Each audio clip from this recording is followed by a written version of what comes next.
des choses, c'est assez intéressant. Et avec le Fab Lab de Vannes aussi, on monte des petites machines. Alors Arduino, c'est quoi? Le nom est italien, vient comme bien souvent d'un bar où se réunissaient des universitaires italiens qui ont eu l'idée de mettre au point un matériel bas prix.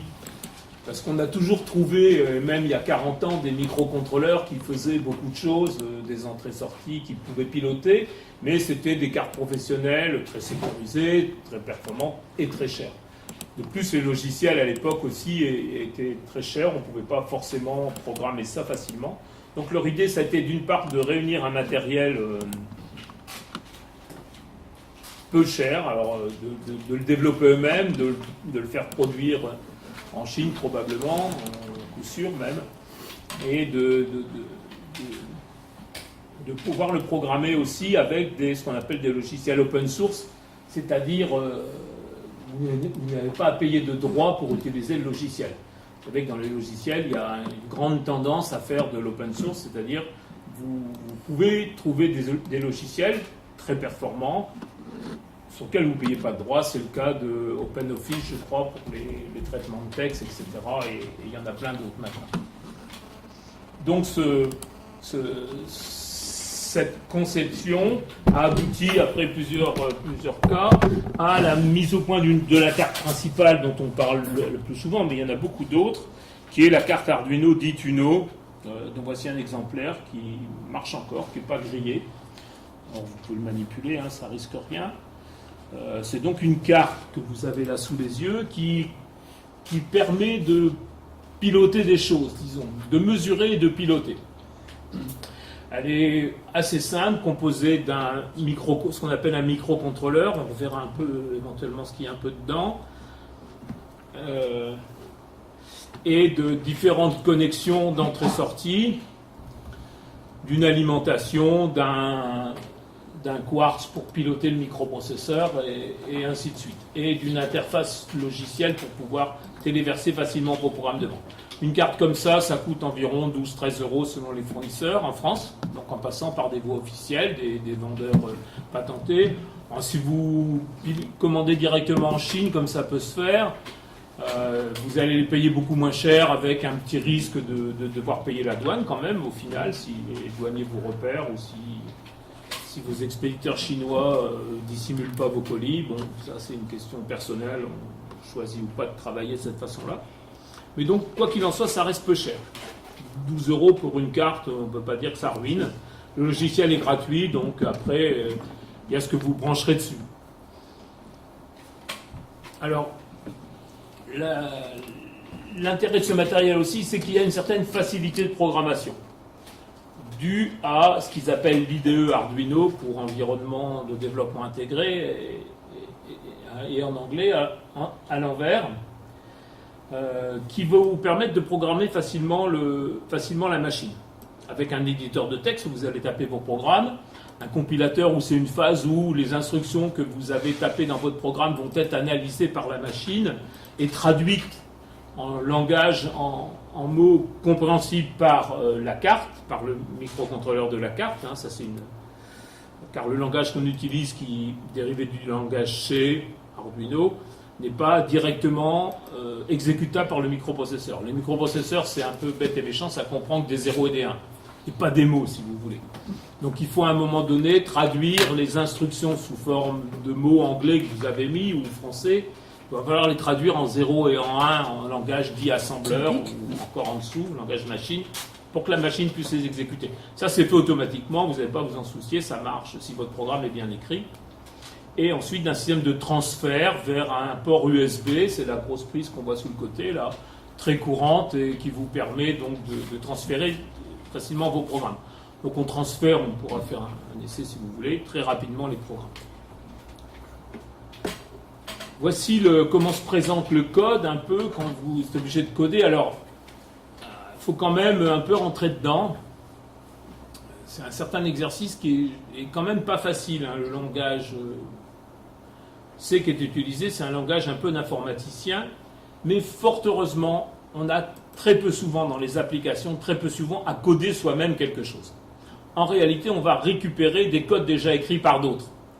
Et comme Arduino, c'est quelque chose qui a bien marché dans le monde entier, on trouve partout des programmes. Alors les fournisseurs de matériel vous fournissent les programmes qui font marcher leur matériel correctement. Tout un tas de gens vous fournissent des programmes. Si vous allez sur Internet, vous trouverez des programmes un peu pour tout. Alors charge à vous de les transférer, bien sûr, et de comprendre quand même une partie pour initialiser certaines choses et peut-être les adapter à votre souci. Mais il y a beaucoup de gens qui utilisent Arduino sans vraiment connaître la programmation. Donc, quelques notions et sans vraiment connaître la programmation. Et c'est l'intérêt du système, c'est qu'on peut se lancer à faire marcher la machine, faire des petites choses avec très peu de connaissances. Bon, là, vous voyez un peu la syntaxe du langage. Je ne sais pas si je m'étale un peu là-dessus. Donc, on donne un nom.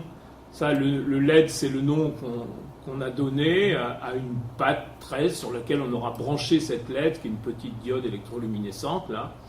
Et on dit que c'est un entier. Voilà. Bon, ensuite, on l'initialise. Dans un premier temps, on déclare les variables. Dans un deuxième temps, on initialise ces variables. Et là, on dit que cette LED sera une sortie, output. Alors, souvent, on tombe sur des termes anglais quand même. Alors ça, LED, c'est le nom qui a été choisi dans ce programme. Je n'ai pas cherché à changer. Je suis un peu feignant. On aurait pu mettre diode, par exemple. On met un nom qui nous intéresse. C'est un nom courant. Et ensuite, la programmation se fait en écriture. On verra ce que c'est, digital. On va la mettre au niveau haut. La diode va s'allumer. Au niveau bas, la diode va s'éteindre. Donc, c'est un simple clignotant. Et entre chaque allumage et extinction, on a un délai d'1 seconde. Donc voilà, le programme, il est, avec un peu d'habitude, très vite, on arrive à, sans forcément tout comprendre dans les détails, mais à voir à peu près ce qu'on veut faire, où ça va. Donc, création d'objets numériques, pilotés par programme. Alors, comme les cartes peuvent à la fois mesurer des choses, mesurer des températures, mesurer des présences, des absences d'objets, etc., elle peut aussi piloter. Alors ces cartes peuvent être connectées à tout un tas de capteurs. Alors ça, les capteurs, on en a beaucoup. On peut mettre des micros, des capteurs thermiques de température, c'est la grande mode. Ah, j'ai oublié d'amener une application. Ah merde, tant pis. Des circuits électroniques, etc. Voilà, des images. Alors dans des choses un peu plus compliquées, on peut capturer des images, les stocker dans la mémoire, les restituer, capturer du son, les stocker, les restituer. Mais bon, ça c'est déjà plus compliqué, puis la machine n'est pas forcément assez puissante pour travailler sur beaucoup d'images.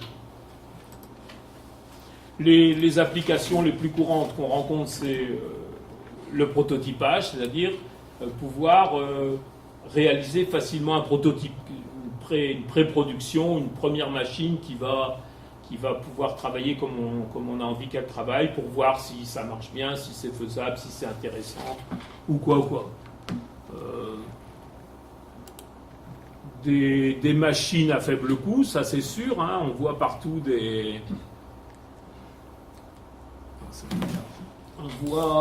notamment des petites imprimantes 3D, là c'est à la mode, on imprime en place avec du matériau thermoformable, on imprime des objets. Certaines imprimantes 3D sont pilotées directement par des cartes Arduino de base, comme celle-ci, hein, pas plus sophistiquées. Les scientifiques vont s'en servir bien sûr pour analyser leurs capteurs, leurs machines et les données. Mais beaucoup de gens, on voit des applications sur Internet, s'en servent pour des objets artistiques. C'est-à-dire que les artistes se sont très vite emparés d'Arduino pour faire ce qu'ils ont envie de faire, hein, améliorer leurs prestations, alors soit sur des spectacles de danse où les mouvements des danseurs sont réinterprétés par la machine et pilotant des éclairages, des sons, etc. Soit pour différents spectacles. Alors moi je ne suis pas très artiste, donc je n'ai pas beaucoup d'idées. Des installations artistiques sur panneaux, donc des tableaux, des choses mouvantes, mobiles. Hein. Des applications ont été faites aussi en mode, sur des tissus. Il y a eu beaucoup de développement de micro-cartes très très petites qui peuvent s'implanter dans des vêtements, avec des capteurs de température, de choses, pour réagir en fonction des mouvements du corps ou de la température corporelle ou des choses comme ça. Hein, donc vous pouvez avoir des robes qui vont changer de couleur ou s'éclairer selon, je ne sais pas quels critères choisissent les gens, ainsi de suite.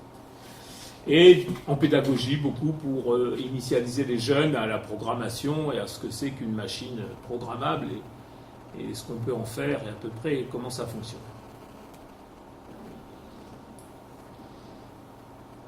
Donc le langage Arduino nous permet à nous d'écrire ce qu'on appelle le code source, qui va être notre programme, qui va être converti en langage machine grâce à la fonction de l'IDE qui est la compilation, grâce au compilateur, et ensuite transféré dans la carte. Alors, voici encore un autre programme. Malheureusement, là aussi, je n'ai pas été très, très courageux. Il est un peu flou. Donc on a 3 phases dans le programme qu'on a vu tout à l'heure. Une première phase en 1, là, qui est la déclaration des variables, hein, des choses qui vont bouger dans votre programme, que vous allez soit mesurer, soit piloter. Ensuite, l'initialisation de ces variables dans ce qu'on appelle le setup. C'est une zone qui ne sera exécutée qu'une fois par le programme. Et ensuite, le programme proprement dit, dans la boucle, qui est notée ici, loop, qui va s'exécuter elle en continu. Les quelques instructions qu'on voit en bas, là, s'exécuteront sans fin, si vous voulez. Le système va toujours revenir au début, réexécuter les instructions, revenir au début, et ainsi de suite. Le programme ne s'exécute pas qu'une fois, il s'exécute en permanence. Donc il faut, dans la conception, imaginer ça et voir. Alors vous pouvez répéter plusieurs fois la même instruction, c'est pas gênant, hein, mais imaginez que votre programme s'exécute sans arrêt. Pour l'arrêter, vous avez un petit bouton reset ou vous débranchez, ou il y a différents moyens pour l'arrêter. Alors, un petit rappel quand même pour vous préparer à voir ce que sont les microcontrôleurs, c'est des termes. Alors, on est toujours confronté, quand on fait de la technologie, au vocabulaire. Ça, on ne peut pas y échapper. Ceux qui ont enseigné le sauront sûrement mieux que moi. La base de l'apprentissage, de n'importe quel apprentissage, c'est d'apprendre les mots qui concernent ce métier-là, quoi. Vous apprenez la couture, il vous faut les termes de couture, le jardinage, les termes de jardinage, etc. Et là, c'est pareil, il va falloir un certain nombre de termes. Alors les principaux pour qualifier les technologies, ce sont les termes analogiques, numériques et programmés. Alors pourquoi ? Parce qu'on va avoir des mesures de phénomènes physiques qui vont être transformés, ce phénomène physique, comme par exemple la température, va être transformée en tension. Et vous voyez bien que la température, c'est quelque chose qui varie en continu. Dans nos régions, on va avoir des températures de moins 10 degrés à plus 30, 35 par exemple. Donc entre moins 10, moins 9, moins 8, etc. Donc la température varie en continu. Donc la tension que va nous délivrer le capteur qui va mesurer cette température, cette tension-là, elle aussi va varier en continu. Donc on dit que ce sera un signal de type analogique. C'est-à-dire qu'il y aura analogie entre la tension que le capteur va vous donner et le phénomène physique que vous mesurez. C'est de là que vient ce terme analogique. On a analogie entre le phénomène physique, température, et la tension que va nous livrer le capteur. Alors dans la nature, pratiquement tout est analogique. C'est-à-dire la pression atmosphérique, c'est analogique, ça varie en continu. La température, la vitesse du vent, et la chaleur, enfin, ça j'ai déjà dit, tout ce qu'on va pouvoir mesurer comme phénomène, c'est analogique. Alors, en informatique, on utilise aussi un autre type de signaux qui sont les signaux numériques. Alors, les signaux numériques, c'est beaucoup plus simple, ils n'ont que 2 valeurs. Ils n'ont pas une infinité de valeurs entre 2 bornes, ils n'ont que 2 valeurs. Ce sera vrai ou faux, présence de tension ou absence de tension, qu'on représente en numérique, donc par des 0 ou des 1, ce qui donne le binaire. En fait, le binaire, c'est une forme mathématique qui avait été trouvée bien avant l'électronique et qui a été réutilisée par les électroniciens par la suite pour nommer un état de tension haut, 5 volts, 3 volts 3, ça dépend des technologies que vous utilisez. Là-dedans, c'est en général du 5 volts.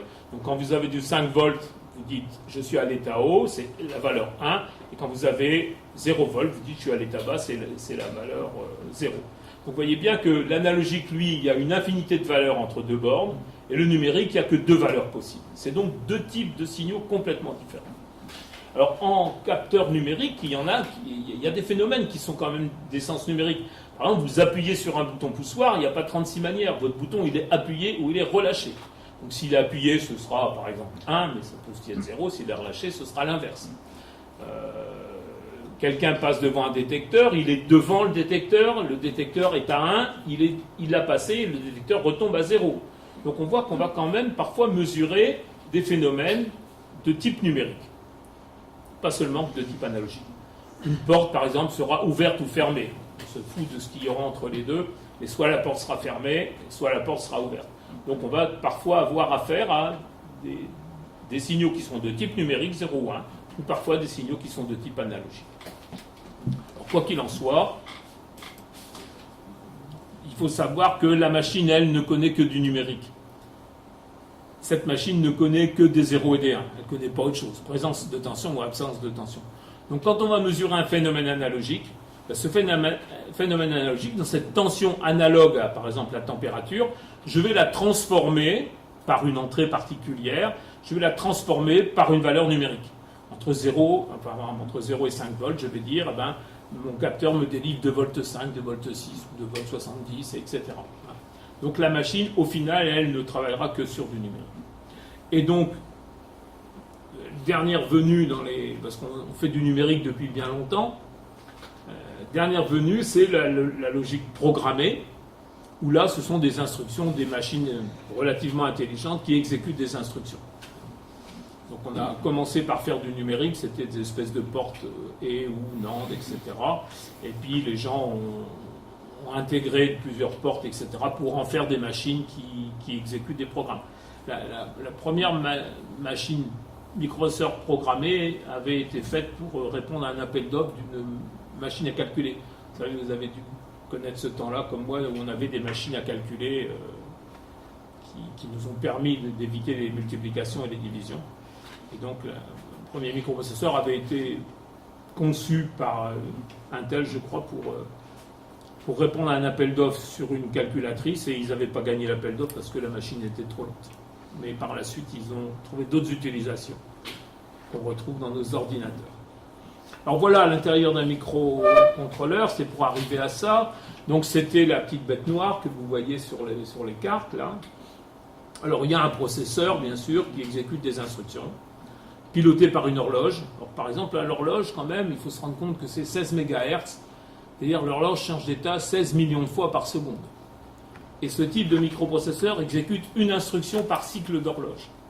C'est-à-dire qu'il va exécuter 16 millions d'instructions par seconde. Je ne sais pas si on se rend compte un peu de ce que c'est quand ça tourne. Là, j'ai tout un tas de machines qui sont branchées, qui tournent. Elles travaillent à un rythme de 16 millions de fois par seconde. Et ça ne fait pas de bruit, ça ne chauffe pas, rien du tout. Donc c'est quand même... Or, c'est des machines très peu puissantes, hein, bien sûr. Dans vos ordinateurs, c'est bien plus que ça. Mais quand même, on se rend compte qu'on a quand même dans les mains des sacrées machines pour pas cher, quoi. Alors, associé à ces microprocesseurs, il y a différents types de mémoire, parce qu'il faut y stocker les programmes, il faut qu'il ait des mémoires de travail. Quand il fait des calculs, il va devoir stocker provisoirement des choses, etc. Donc, bon, globalement, on appelle ça des mémoires ROM pour des mémoires mortes et des mémoires RAM pour des mémoires vives, mais c'est plus tout à fait vrai maintenant, ça change beaucoup, mais ça n'a pas d'importance. On peut retenir ça. Et des entrées-sorties. Cette petite machine, le microcontrôleur noir, là, qui est branché sur la carte, elle nous offre, ce qui est intéressant, des entrées-sorties. Alors, soit des entrées-sorties tout ou rien, soit des entrées tout ou rien, c'est-à-dire numériques, 0 ou 1, soit des sorties. Donc je vais mesurer si un bouton est appuyé, s'il est relâché, si la porte est fermée, si elle est ouverte, s'il y a présence de quelqu'un dans la pièce ou pas. Et des sorties tout ou rien pour aller piloter. Quand on parle d'entrée et de sortie, c'est toujours on se place dans le microprocesseur. Le microprocesseur voit une information lui arriver, pour lui c'est une entrée. Alors vous, l'information, vous la voyez partir vers le microprocesseur, mais c'est pas ça qui en fait une sortie. Quand on parle d'entrée et de sortie, on se place dans le microprocesseur. Le microcontrôleur voit arriver une information, pour lui c'est une entrée. Il va, suite à cette information et à son programme, mouliner son programme et piloter une sortie. Allumer la lumière, par exemple, quand quelqu'un rentre dans la pièce. Donc pour lui, c'est une sortie.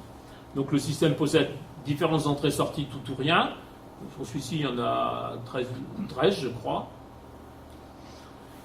Et aussi des sorties analogiques, c'est-à-dire des entrées analogiques. Donc vous allez pouvoir rentrer une tension analogique, donc qui va varier, et la carte va vous la transformer en sa valeur numérique.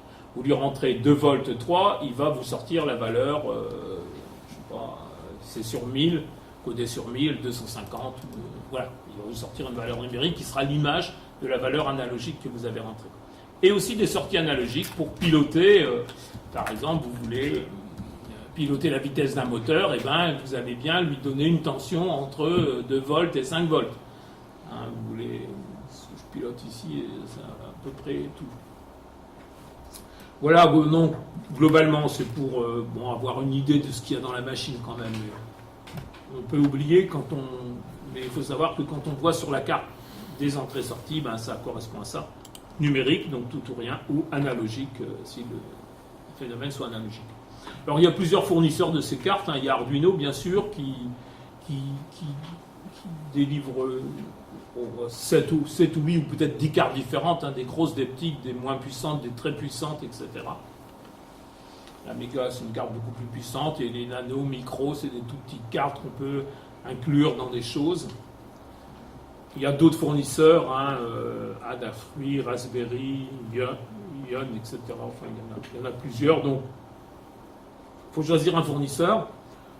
Beaucoup de ces fournisseurs vous livrent des cartes compatibles Arduino, qui fonctionnent comme Arduino avec le même logiciel, le même matériel.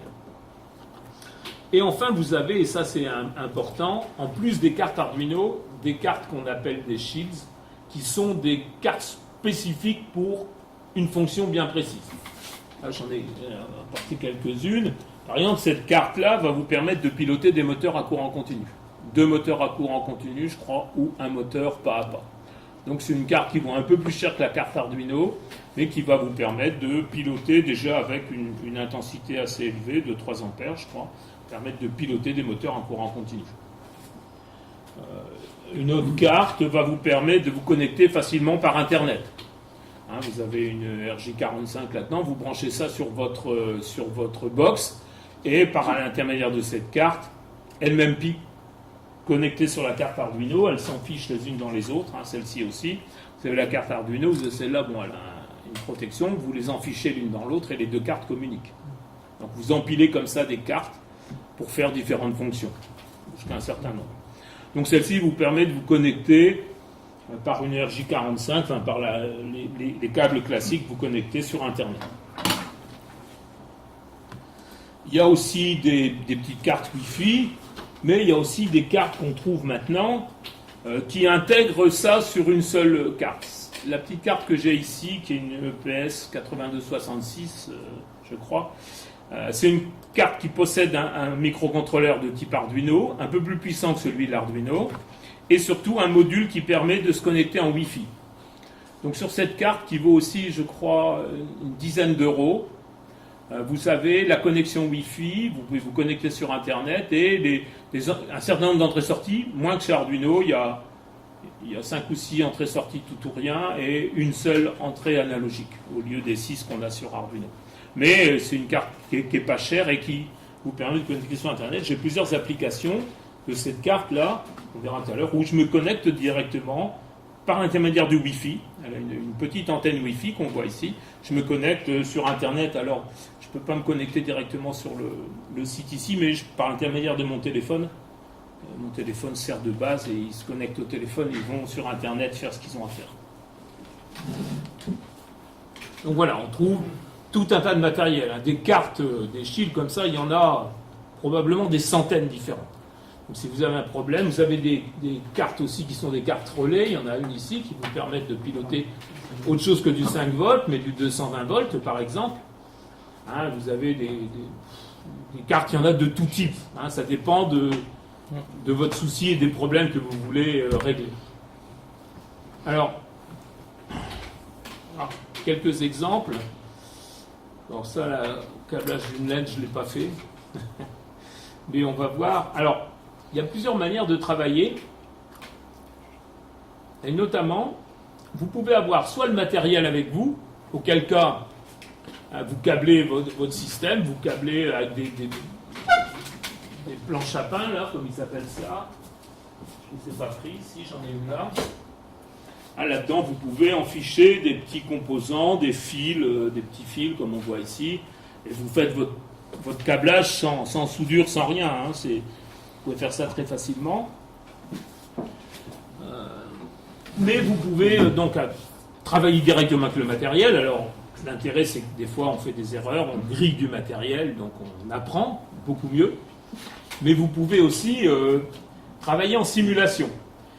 L'image que vous avez sous les yeux, c'est donc une carte Arduino Uno, vous la voyez, qui est dessinée, hein, tout simplement. Ça, c'est un dessin. La petite platine de connexion, et dessus, j'ai mis une diode, une résistance pour que la diode ne subisse pas trop de dommages, qu'elle n'ait pas trop de courant, pour limiter le courant dans la diode, et puis c'est tout. Hein. Et donc, cette diode est connectée sur la sortie 3 qu'on voit en haut, là. Et le programme, alors là, j'ai fait toute la connexion. Le programme, on le tape ici. Alors là, on ne le voit pas trop. J'ai pas réussi à l'agrandir, celui-ci, malgré tout ce qu'ils m'ont promis. Là. Donc, c'est tout simplement l'allumage et l'extinction d'une diode. C'est le même programme qu'on a vu tout à l'heure, là. Où on l'allume une seconde, on l'éteint une seconde. Donc, c'est tout bête. Alors, sur ce logiciel-là, vous avez en plus, vous pouvez avoir une vue schématique de votre application. Bonne chance, je l'ai perdu. Voilà. Je vais partir dans le coin, voilà. Hein, donc le système vous fait un schéma, alors c'est pas toujours très intéressant, mais c'est un schéma électronique, si vous voulez, du câblage qu'on a fait, et il vous permet de sortir le circuit imprimé qui correspond à votre schéma. Donc là, on pourrait avoir le typon pour faire un circuit imprimé qui serait directement connectable sur la platine Arduino. Alors ça peut avoir un avantage si vous faites des applications que vous voulez les... Alors par contre, sur ce logiciel que je viens un peu de découvrir, enfin que j'avais utilisé, que j'avais laissé tomber, j'arrive pas à démarrer mon programme. Donc je n'ai pas réussi, j'ai demandé de l'aide sur Internet, j'en ai pas eu. Donc, alors peut-être qu'il n'est pas capable d'exécuter les programmes, celui-ci. On en a un autre qui est capable de le faire. Donc là, voilà, vous pouvez faire ça, ou vous pouvez aussi utiliser un autre logiciel, voilà, celui-ci qui s'appelle 1-2-3, qui s'appelait avant 1-2-3 circuit, qui maintenant s'appelle Autodesk circuit. Là, vous voyez, on a exactement la même chose, une platine, alors on peut y mettre des fils, on peut avoir des composants, hein. On peut brancher les fils. Là, par exemple, on a branché ce qu'on appelle un servomoteur. Servomoteur, c'est des petits moteurs qui font bouger entre 0 et 180 degrés, quoi, qui font des mouvements comme ça alternatifs, qui servaient beaucoup avant dans les maquettes, pour animer des maquettes, pour piloter une direction, par exemple, pour piloter une vitesse, pour régler les voiles d'un petit bateau maquette, etc. Et qu'on peut très bien piloter par Arduino. Bon, là, c'est pareil, il y a le circuit, on retrouve la même carte, elle est connectée. Le servomoteur, là, c'est un petit moteur, il est alimenté directement par la carte, en plus et en moins, en rouge et noir, et il est piloté par la sortie 9 ici. Le programme, là, on peut le voir, il est là. Voilà, c'est un petit programme tout simple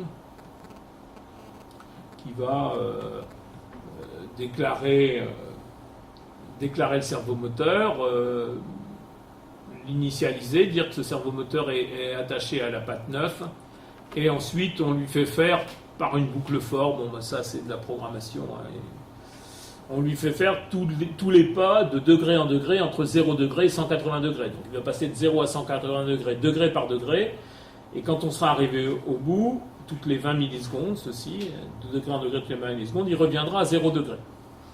Alors c'est très simple, vous voyez, en 4 instructions, en 6 instructions, on a fait le programme. Donc il n'y a pas des centaines de choses. Et ce programme va faire bouger mon moteur de 0 à 180 degrés et revenir. Alors ceci pourquoi, j'ai oublié de vous en parler tout à l'heure, parce que Arduino utilise, qui est aussi une caractéristique du langage C, ce qu'on appelle des bibliothèques. Les bibliothèques, ce sont des programmes qui ont été écrits par d'autres et qui permettent de piloter du matériel. Et de le piloter très simplement. Par exemple, sur Ethernet, vous n'avez pas vous-même à aller vous connecter, enfin, mesurer les niveaux de tension, etc. Vous allez inclure une bibliothèque Ethernet dans votre programme, et cette bibliothèque Ethernet va vous donner ce qu'on appelle des macro-instructions, des instructions très faciles d'utilisation. Là, par exemple, j'ai l'instruction, mon cerveau write, écrivez, donnez au cerveau moteur la valeur de la variable post, position. Donc vous voyez, c'est relativement simple. Alors ce système, qu'est-ce que j'ai fait là? Je sais pas, j'ai perdu mon truc. Il va revenir.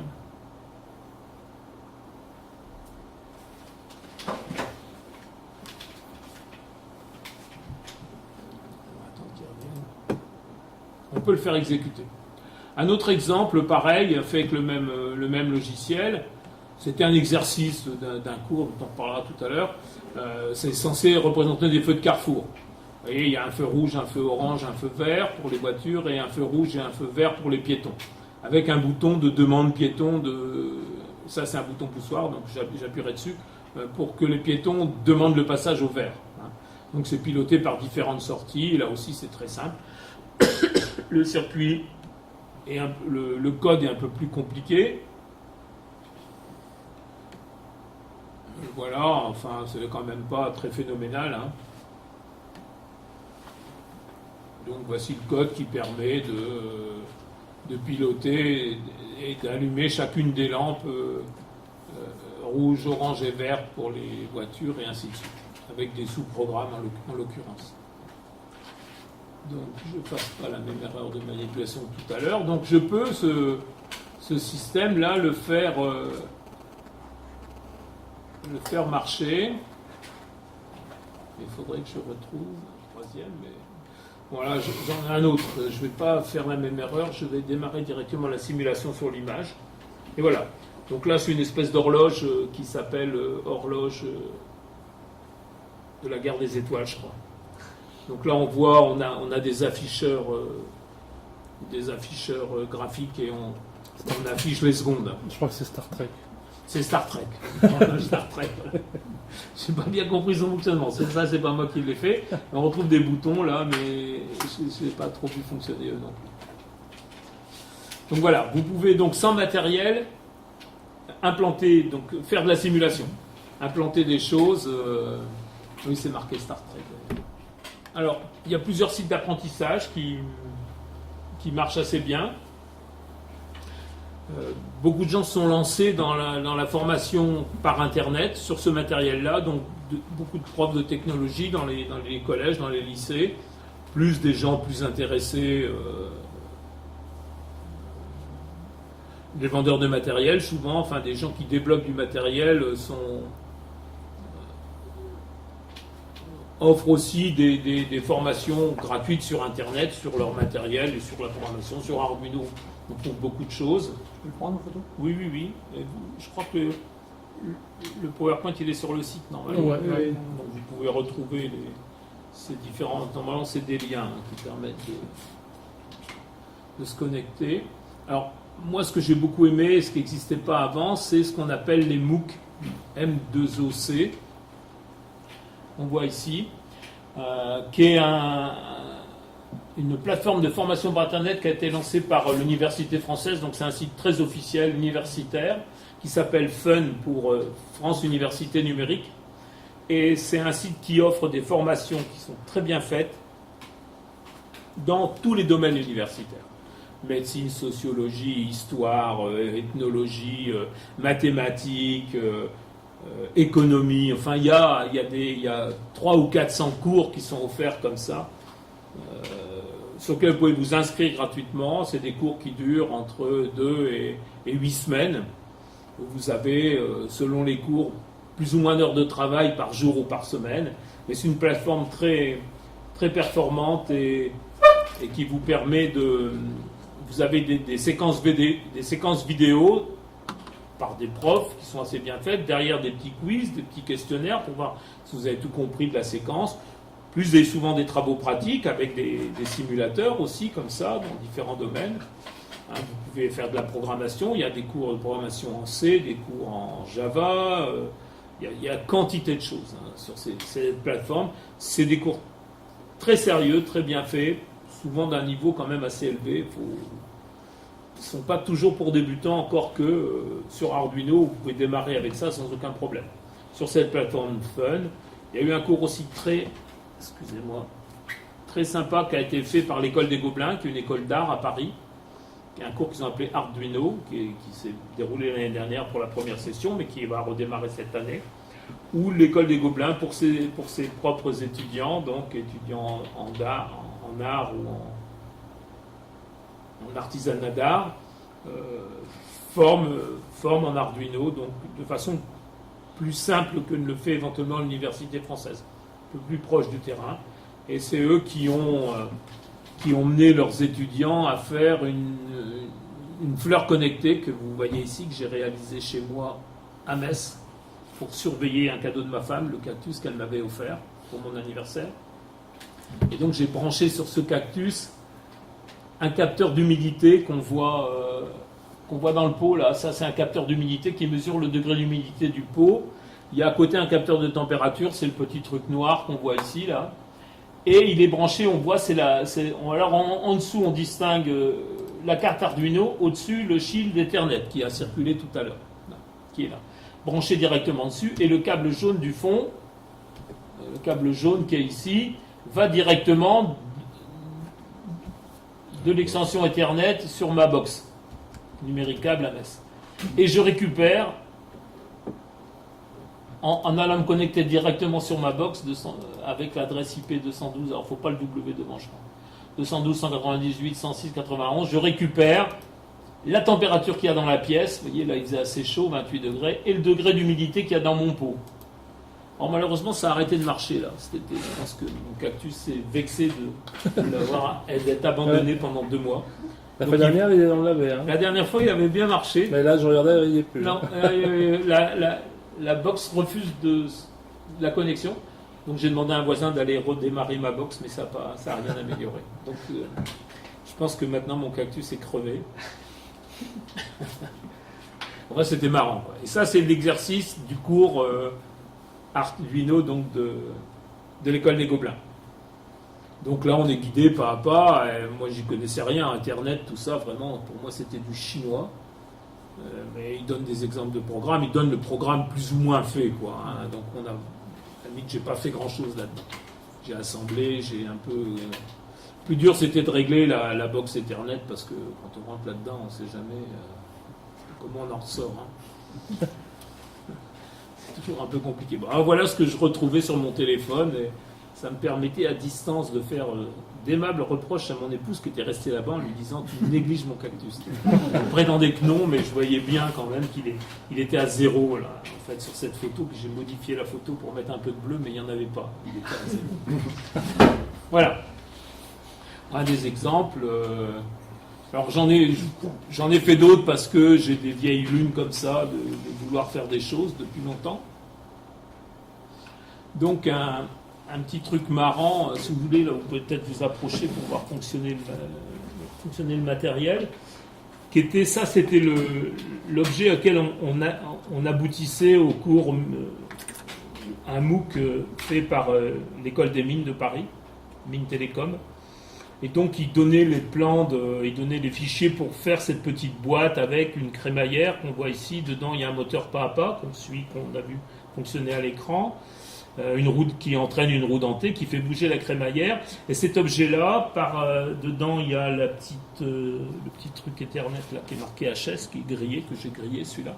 Dedans il y a ça aussi qui est monté et qui se connecte sur Wi-Fi. Et là il est censé se connecter sur Wi-Fi par intermédiaire de mon téléphone. Et donc là je l'ai mis à 0, mais si je le change de position, il devrait bouger. C'est ici, alors c'est le 1257, non c'est pas celui-là, 56 c'est pas celui-là, 57 c'est celui-là. Vous voyez là il est à 0, alors mon ordinateur, là, par l'intermédiaire du Wi-Fi de la salle, va se connecter sur ce site et va mettre une valeur, par exemple je vais mettre la valeur 180 degrés pour aller à l'autre bout complètement. Ça c'est mon ordinateur connecté par le Wi-Fi. Par contre, La petite machine, là, elle n'est pas du tout connectée à l'ordinateur. Il y a le fil blanc, là, il va directement sur une alimentation. Il n'y a aucune connexion à l'ordinateur, c'est du Wi-Fi. Et il va se connecter sur le même site, non pas par la salle ici, mais par mon téléphone, tout simplement. Alors, si je lui donne l'ordre, alors il ne réagit pas tout de suite parce que la machine se connecte tous les 3 secondes, je crois. Alors, je lui donne l'ordre, voilà. Hop, il a bougé. Voilà, je le ressors. Je lui vais le remettre à 0, là. Voilà, vous voyez, ça bouge. C'est quand même assez magnifique. Hein. Je sais pas, pour vous, beau les ondes. Hein. Pour vous, peut-être pas, mais pour moi, ça, c'est quand j'ai réussi. Alors là, quand même, il faut que je vous avoue, j'ai suivi 2 cours quand même, là. J'ai suivi 2 fois le cours Mines Télécom pour arriver à faire marcher la machine. La première fois, j'ai fait que griller. Ça marche plus d'ailleurs. Si, voilà, ça vient de bouger. La première fois, j'ai fait que griller le petit circuit, là, donc ça a été foutu. Et au deuxième cours, j'ai dit non, quand même, il faut que j'y arrive. Et donc. C'est-à-dire que là, donc le boîtier blanc, 6 mois après. il va lire tout le temps en permanence. Tous les 3 secondes, il se connecte par le Wi-Fi du téléphone, via le téléphone, sur le même site. Sur le site pour lire une variable. Voilà, pour lire sur un une ordinateur, variable. il y a une variable. Voilà, c'est ça. Et par un autre chemin via Internet, tu peux changer cette variable-là. Je peux changer cette variable. C'est ce que tu fais. Ouais. Mais Lui, le truc blanc, il va tout le temps lire en permanence. Il ne fait que lire. Ouais. Je pourrais aussi lui faire donner sa position. C'était prévu aussi de faire un accès Internet, une entrée de données, une lecture et un pilotage. Il pourrait me renseigner sur la position du moto. Oui. Là, je ne l'ai pas fait parce que pour moi, ça n'avait pas d'intérêt. Quand même faire bouger quelque chose avec son téléphone, c'est fort. Hein.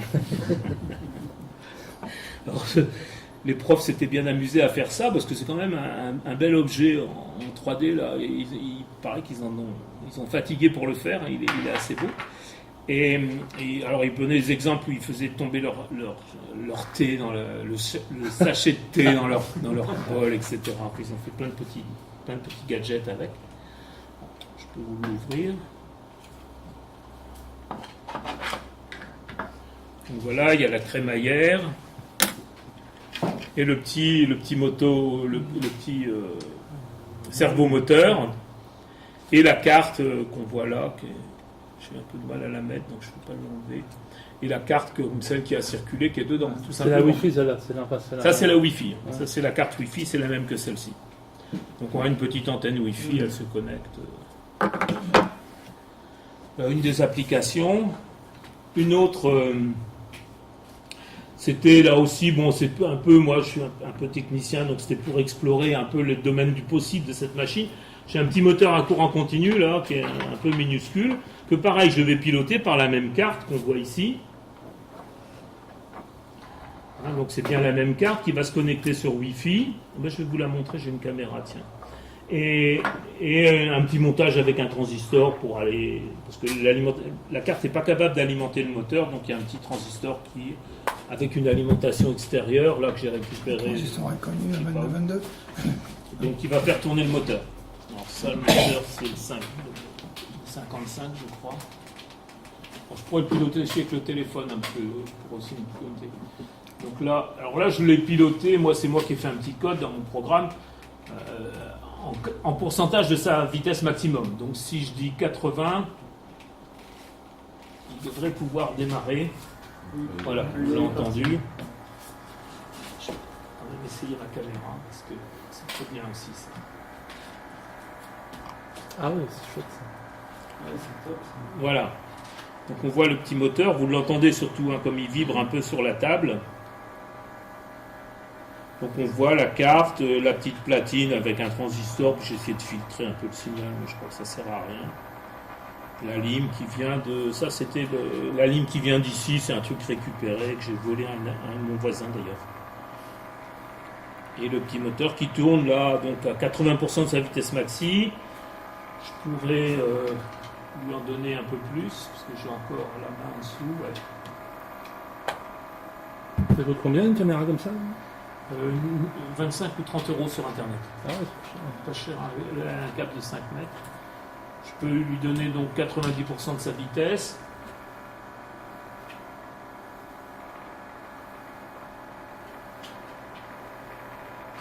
pas qu'il ait beaucoup bougé. C'est peut-être, ouais. 100%, voir s'il le prend. Donc à 10.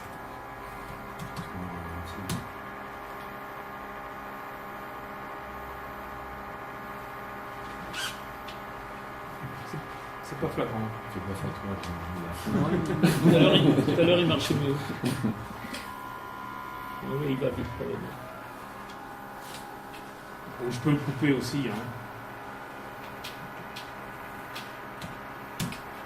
J'espère qu'il va obéir. Donc, toutes les 2 secondes, il va se connecter, donc il n'a pas l'information d'arrêt tout de suite. Il n'a même pas du tout. Hein. C'est bien ce qui me semblait qu'il obéissait plus. Parce que lui, il se connecte aussi par l'intermédiaire du téléphone. Je sais peut-être. Je suis en H, il y a pas. Ah, j'avais pas de réseau. Hein. Le réseau est très faible là. Ah oui, ici, Oh, putain. c'est pas nul. Donc, On passe une pétition. j'ai- On pourrait faire une pétition. j'ai 0 bar en H, c'est pas beaucoup. Hein. Non, je suis bien connecté, mais il va finir par se connecter, il va finir par trouver l'information. Il suffira qu'il-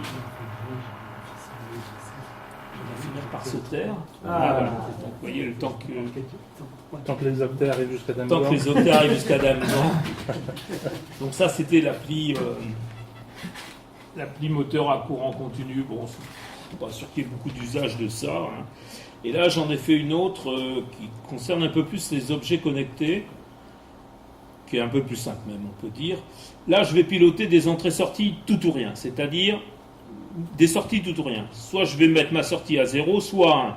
Alors, sur ces sorties, j'ai branché donc des LED, hein, c'est l'exemple de LED qu'on avait tout à l'heure, c'est ça. On voit les résistances, les LED et les câbles qui mènent jusqu'à la petite carte. C'est aussi une carte Wi-Fi, donc je vais la piloter par Wi-Fi. Et ces LED, je vais pouvoir les mettre à 0 ou à 1. Et il y a une des sorties, la sortie numéro 8, qui est au bout ici, là, et avec lequel je pilote un relais. Un relais, c'est quelque chose qui va recevoir un signal de commande entre 0 et 5 volts et qui va fermer un contact sur du 220. Vous voyez, j'ai un câble 220 qui est ici, et sur ce câble 220, j'ai branché cette lampe-là, que vous voyez ici, une lampe de bureau. Donc si Internet m'est favorable... Président. Pourquoi il me voit, lui ? Ah non, c'est vous. Je regarde la caméra, je dis, mais pourquoi elle me regarde ? C'est pas moi. Donc pareil, je vais aller sur le site, ça c'est la 56 je crois, ça doit être celle-là. Donc là, si je mets 85, c'est moi qui ai dit qu'à 85 j'allumais ma lampe, avec un peu de chance. Voilà, Oh, la lampe s'est allumée. Quand C'est même. magique. Hein. Quand tu penses que nous, on utilise bêtement des Alors- interrupteurs, Ouais, quand je pense qu'il y en a qui appuient encore sur des boutons. c'est incroyable ça. C'est nul. Incroyable. Là, je vais piloter par l'ordinateur. Vous pensez peut-être que je triche, que je suis directeur, mais je peux là aussi la piloter par le téléphone.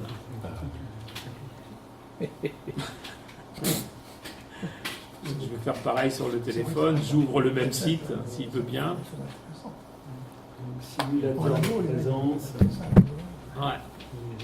Et donc, Pour lever la grand voile, pour descendre la grand voile. ça veut dire que là, je pourrais être n'importe où dans le monde, si vous voulez. Puisque je passe par Ouais. Internet, je serai à Metz, à Paris ou ailleurs, à New York, je pourrais piloter cette lampe de la même façon, l'allumer ou l'éteindre. C'est ça qui est fort, quoi, parce qu'allumer ou éteindre une lampe, toujours pas de réseau, donc voilà. Donc je peux la piloter que par ici, donc je vais l'éteindre. En attendant que mon téléphone réponde. Avec un peu de chance, elle va s'éteindre. Il a pris la valeur 0.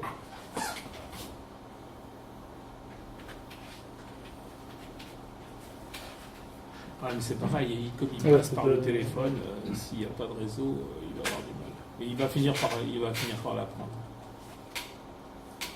Je pense. La dernière fois, on avait plus de réseau. C'est marrant, téléphonique, là. C'est vraiment très faible. Donc, si au moment où il se connecte, il n'a pas de réseau, bien sûr, il a du mal.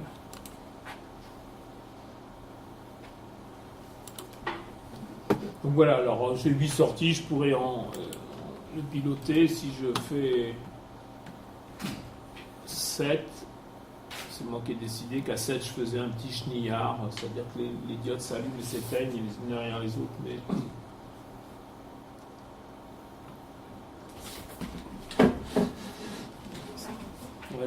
on voit la LED rouge du relais qui est toujours à 1, donc il ne s'est pas arrêté. Donc là, il ne doit pas arriver à se connecter.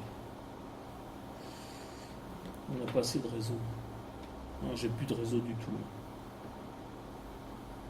Je suis désolé. Ces gens ils rentrent de la plage, Ouais, ils appellent à la Ouais, tout maison. le monde appelle en disant qu'est-ce qu'on mange ce soir. Commande des pizzas. Là. J'ai pris un coup de soleil. Qu'est-ce qui se passe? Voilà le genre d'application qu'on peut faire bon, si on a envie. Moi je suis pas artiste donc j'ai pas beaucoup d'imagination. Mais...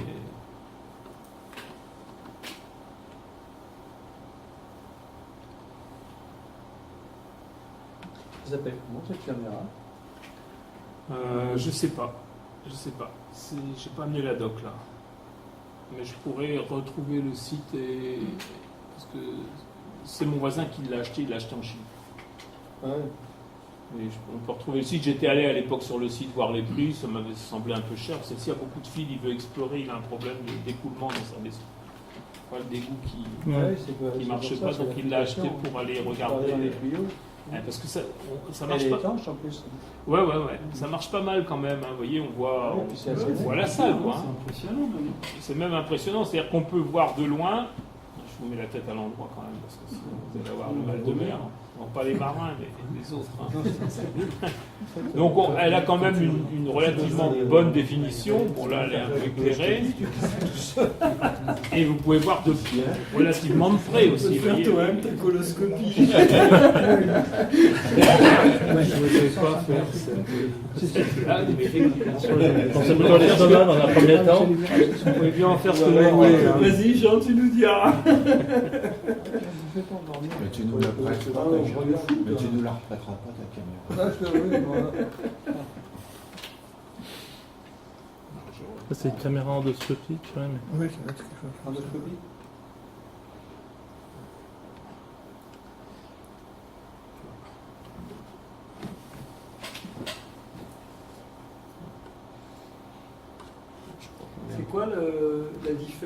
C'est quoi la définition d'un moteur pas à pas? Ah oui, ça je ne vous ai pas fait le moteur pas. Ça va marcher plus facilement, c'est pas sur Internet. Donc, tu n'étais pas encore. Alors, j'ai oublié. J'allais oublier. Un moteur pas à passe, alors un moteur à courant continu, comme les moteurs à courant alternatif que vous avez dans vos machines à laver, dans vos maisons, etc., c'est un moteur qui tourne en continu. Vous l'alimentez, il se met à tourner. Moteur à courant continu, à une vitesse proportionnelle un peu à la tension d'alimentation et au courant, bref. Par contre, un moteur pas à pas, c'est pas un moteur qui tourne, c'est un moteur qui fait des fractions de tours. Donc il va vous faire une fraction de tour, 2 fractions de tour, 3 fractions de tour. Il va tourner parce qu'il a des bobines en opposition comme ça, il va donc se caler sur une composition de bobines ou une autre. Donc vous le pilotez en fraction. Ces moteurs pas à pas, c'est très intéressant parce que donc vous lui envoyez des impulsions et il va exécuter les impulsions. À chaque impulsion, il va tourner d'un pas. Donc certains moteurs ont quelques dizaines de pas par tour. Je crois que celui-ci en a 50, je ne suis pas certain, je n'ai pas réussi à retrouver. Mais on me citait un moteur qui avait 1000 pas par tour, je crois tout à l'heure. 10 000. 10 000 même. Un peu de- Donc encore plus. Donc, alors ces moteurs ont été très utilisés dans les imprimantes. Nos imprimantes qu'on a là, où on déplace un chariot. Alors pourquoi c'est pratique? Parce que vous lui donnez un certain nombre d'impulsions. Donc en connaissant le pas de la vis qui va piloter de l'écrou qui est dessus, si vous faites un tour, vous allez faire le pas, un demi-tour, la moitié du pas, un centième de tour, le centième du pas. Et si vous faites 10 tours, vous faites 10 fois le pas de la vis en déplacement linéaire. Donc ça va avec un système vis-écrou, ça va vous permettre de transformer un mouvement de rotation en mouvement linéaire, ce qui est capable de faire aussi un moteur à courant continu. Mais là, vous allez pouvoir contrôler la position de votre mobile en comptant le nombre de pas que vous lui envoyez.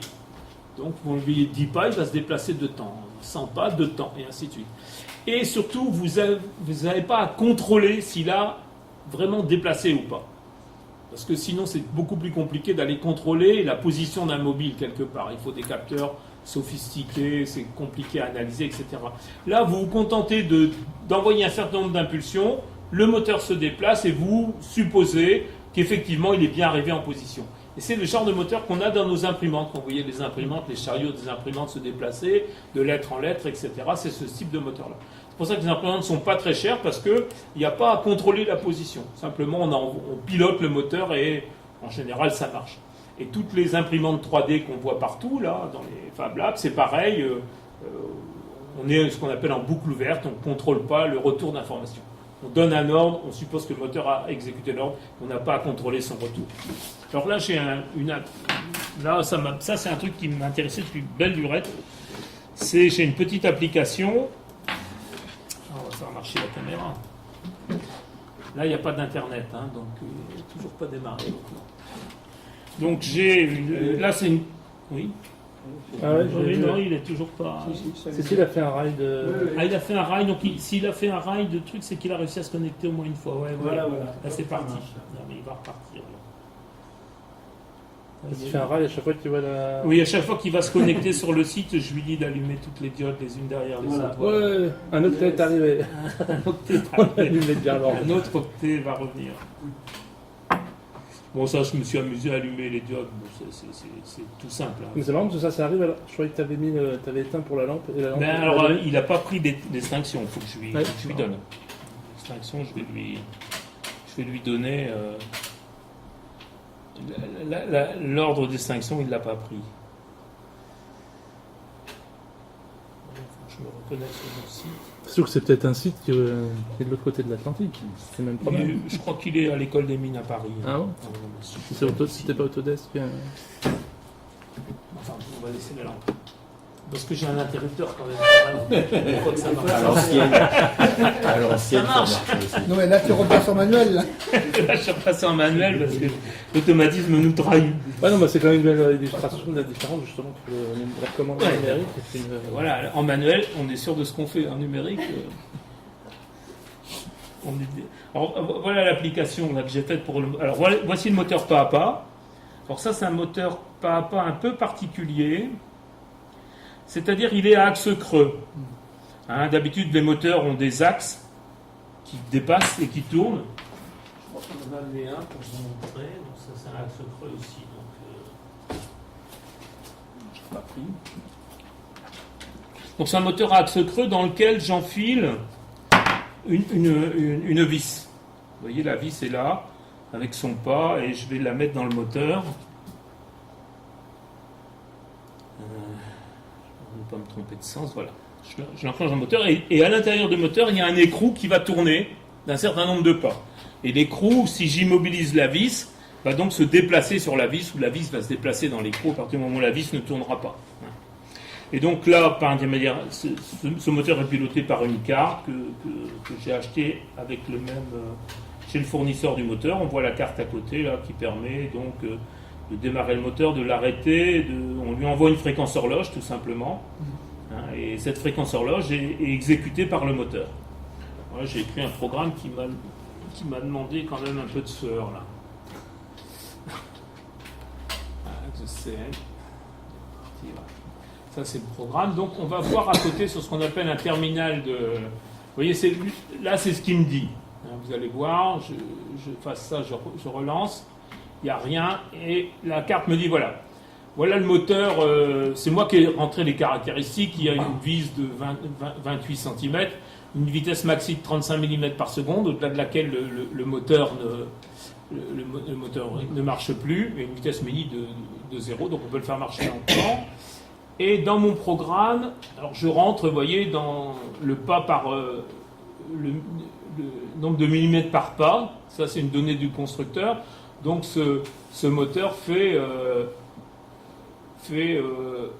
5 centièmes de millimètre par pas. Donc, c'est sa précision minimum. Il est à 5 centièmes près. Donc, à chaque pas, il va se déplacer de 5 centièmes. Et donc, 700 Hz de fréquence maximum. Alors, j'ai différents boutons et je vais rentrer un petit programme. Oui, mon programme. Variable, beaucoup de variables. C'est assez compliqué ce truc-là. Je lui donne des trucs. Tableau. Je dois avoir un tableau avec des données là quelque part qui traîne que je ne trouve plus. Il est dedans, attends. Tableau, il est là, voilà. J'ai donné Là, c'est moi qui ai donné à la main parce que j'ai pas été capable de faire mieux jusqu'à maintenant. Un tableau, à chaque fois, c'est une position, 50 centièmes. Alors, je la donne en centièmes parce que là aussi, je ne veux pas trop calculer, ça fait perdre du temps. Donc, une position 50 mm à la vitesse 35 mm par minute. Une position 100 mm à la vitesse 10 mm par minute. De nouveau, on revient à la position 50 mm en grande vitesse. On repart à 10 en petite vitesse, on revient à 50 en grande vitesse, on repart à 10 en petite vitesse et on revient à la position 0 à grande vitesse. Donc le système... Oui. C'est écrit comment? Parce que moi je vois pas là. Ah, il y a Même avec des lunettes. Non, mais je suis désolé. C'est simplement des chiffres que je rentre dans un tableau. Ce sont des chiffres. C'est moi qui rentre les traduit, chiffres. hein, vous traduisez un chiffre. Oui, oui, directement les chiffres. Et par la suite, je fais du calcul pour que ces chiffres se transforment en nombre de pas. Ouais. Je divise, par exemple, je veux l'amener à la position 50 mm, je vais diviser 50 mm par le pas de la vis, Ouais. par 0,05. Et ça va me donner le nombre, on va le voir d'ailleurs apparaître, ça va me donner le nombre d'impulsions que je dois envoyer à mon moteur pour qu'il arrive à cette position-là. D'accord. Alors après, c'est des chiffres que vous écrivez là. Ça, moi j'écris les chiffres et mon Ouais. programme derrière calcule des fréquences. Il envoie des fréquences. Vous allez voir, il va me le C'est dire. une séquence en fait là que tu demandes, c'est ça? C'est des séquences, ouais. J'explore mon tableau et il va aller dans les différentes positions. Alors j'ai un petit tableau de commandes que j'ai fait, marche, arrêt, machin, plus vite, moins vite, mais... Donc là, je vais lui dire de se mettre en marche. Et dès que je vais appuyer sur marche, il va commencer à bouger. Bon, je vous montre comme ça parce que je ne peux pas tout faire à la fois. Alors je donne la commande marche, M, et voilà, il démarre. Ouais, là, il est en vitesse lente, il se déplace. Il revient en arrière en vitesse rapide, il repart en vitesse lente, et il me dit où il est. Il repart en arrière, il va faire ça 3 fois de suite, voilà. Il est reparti en arrière. Et là, il repart à 0. C'était la dernière commande que je lui ai donnée. Et il se ramène au bout. 3 mois de programmation, une journée entière. Je pense que de toutes les façons. Et vous voyez, il nous dit... vous l'avez le tableau. Il m'a dit à chaque fois, parce que pour mettre au point mon programme, j'étais obligé de beaucoup dialoguer avec lui parce qu'il ne marchait pas, je ne savais pas pourquoi. Donc il me dit, voilà, marche demandée. Quand j'appuyais sur marche, il m'a dit, vous voyez, la marche a été demandée. Donc la nouvelle course, ça va être les 50 mm divisé par 5, 0, vous voyez, les 5000 centièmes divisé par 5 centièmes, ça va me donner 984 impulsions. Et quand j'y aurai envoyé 984 impulsions, il sera déplacé de 50 mm. À une vitesse, la fréquence à laquelle j'envoie ces impulsions. Hein. Donc un peu plus d'une seconde et demie, il sera arrivé. Ouais, il est arrivé à la position demandée, 984. Il repart en marche avant. Alors, à position atteinte, ouais, c'est ça. Voilà. Il a atteint, ouais, il n'est pas allé à 50, il est allé à 49,99. Ça, c'est une position calculée. Hein. Je n'ai pas mis quelque chose dessus pour le voir. Et on voit toutes les différentes commandes qu'il va chercher dans le tableau, qu'il exécute à chaque fois.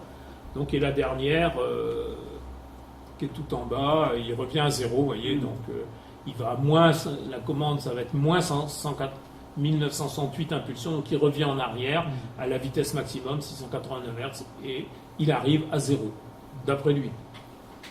Quand je regarde, il perd bien quelques impulsions au passage. Mais là, c'est aussi dans une loupe, là. Ah oui, c'est Ce que toujours je veux en dire, c'est boucle, que là. Là, c'est la fréquence, c'est toi qui gères avec des délais, des trucs comme ça? Non, je lui envoie, alors j'ai une fonction tone qui permet d'envoyer une fréquence. Alors c'est un peu plus compliqué que ça. J'envoie une fréquence sur une broche de sortie que j'envoie directement à ma carte. Alors, je dis 50 Hz, il m'envoie 50 impulsions par seconde. Ouais. Et cette fréquence, je la réinjecte dans une entrée de la carte Arduino en interruption. Et par interruption, je compte le nombre d'impulsions que je lui ai envoyées. Dans la loupe, il va checker ça. Donc, et après, il va à chaque fois, à chaque fois que j'envoie une impulsion au moteur, je la réinjecte dans le système qui compte cette impulsion dans un compteur. Ouais, c'est ça, il faut un truc qui contrôle. Ah oui, donc, oui, je contrôle le nombre d'impulsions que j'ai envoyées simplement. Donc quand je renvoyais les 984 impulsions, j'arrête. Et je vais chercher la position suivante. Oui, d'accord. Je travaille par interruption. Ça a été un peu compliqué parce que je n'ai pas réussi à faire autrement. Mais je peux perdre des impulsions, malgré l'interruption. Moi, je ne suis pas un spécialiste non plus. Mais ça m'a bien amusé. Ça sert à rien. Bah, ça marche. Je trouve ça très... Ça très marche drôle. chez l'essentiel. Ouais, ça marche. Alors, j'avais fait un autre programme où j'accélérais, parce que là, il part plein pot et il s'arrête net. Ce qui n'est pas très mécanique, quoi. On ne peut pas faire ça. Donc, j'ai un autre programme où j'accélère d'abord sur une rampe d'accélération, je me déplace, je décélère avant, donc je mesure combien de temps il lui reste, je décélère et je m'arrête à vitesse. Mais je l'ai fait que sur une seule position. J'ai pas réussi à le chaîner de position en position, ça devenait trop compliqué. Donc j'ai fait un autre programme là, celui qui tourne. Il n'y a pas d'accélération ni de décélération. C'est un peu brutal. Ça marche bien. Voilà. Donc la commande de moteur pas à pas. Voilà ce que c'est un moteur pas à pas. Il y a un des petits, il y a un des gros. Hein. C'est une technologie qui s'est beaucoup développée. Ça c'est le même, c'est aussi un moteur pas à pas à arbre creux. Je ne sais pas la vis qui va dedans, elle est beaucoup plus grosse. Pas la vis. Peut-être qu'elle est là-dedans.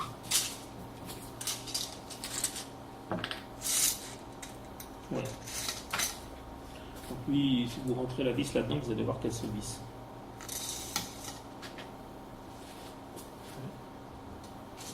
Donc, je pourrais, avec une carte différente, mais avec le même programme, piloter un moteur plus puissant. Si j'avais une application où il fallait un peu de puissance.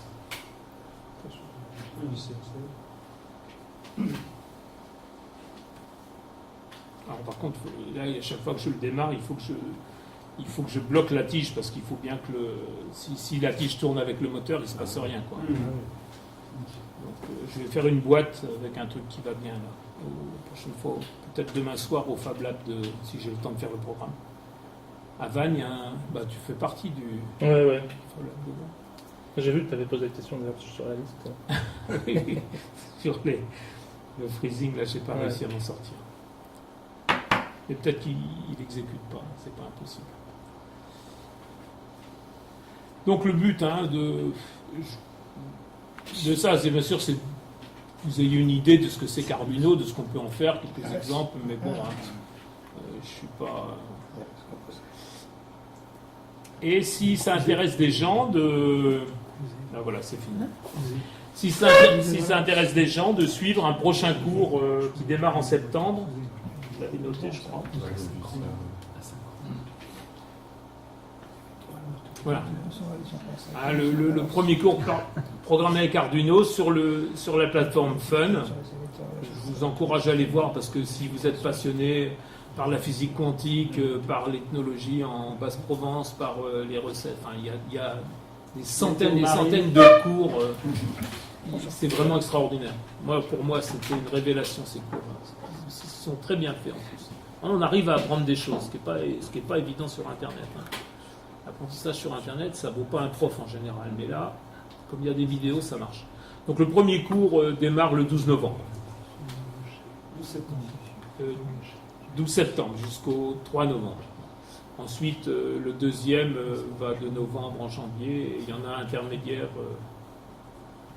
qui s'occupe plus de la programmation d'impression 3D, des logiciels pour faire du 2D et du 3D.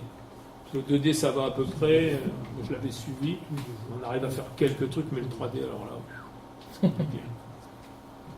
Je ne me suis pas accroché, donc j'ai pas su faire. Pour réaliser un concours Arduino pour les guirlandes de Noël. Ah oui, alors là, on peut se donner du plaisir avec les gars. Mais j'imagine, je sais pas, les gens qui ont des jardins pas possibles et qui font de l'illumination Je pense que c'est des trucs comme c'est ça. sûrement des trucs comme ça. Alors, moi, je crois beaucoup aux objets connectés, c'est-à-dire qu'on va avoir dans la maison des objets qu'on pilotera par Internet. Comme j'ai fait, là, je pilote des trucs par Internet, une lampe, mais on peut démarrer une machine à laver, on peut faire quand même beaucoup de choses. Et il existe des sites qui permettent de faire de la domotique, ce qu'on appelle donc la domotique, c'est l'art de piloter dans la maison, au domicile, piloter des choses électroniques, donc des sites qui vous règlent, qui vous permettent de piloter votre chauffage, les circuits d'eau, les trucs et les machins, donc, et du matériel qui va avec. Des volets roulants, par exemple, des lumières pour faire croire qu'il y a quelqu'un, ou ouvrir L'arrosage d'un cactus. Ouais, arroser le cactus automatiquement, etc. Donc il y a tout un tas de sites qui... Et j'ai pas eu le temps de faire avant de partir en vacances. Là, Non, mais c'est vrai, pour l'arrosage, c'est vraiment un truc. ce serait très, très facile à faire, enfin, avec des précautions. L'arrosage, j'avais pensé le faire au départ avec une électrovanne qui est ici, donc j'aurais piloté avec Arduino une électrovanne pour ouvrir l'eau ou la fermer, mais c'est pas prudent parce que si jamais il y a un truc qui fuit, ou que moi, ma vanne se ferme pas parce que Internet il est en rade, et ben vous inondez l'appartement, le voisin du dessous et la moitié du quartier.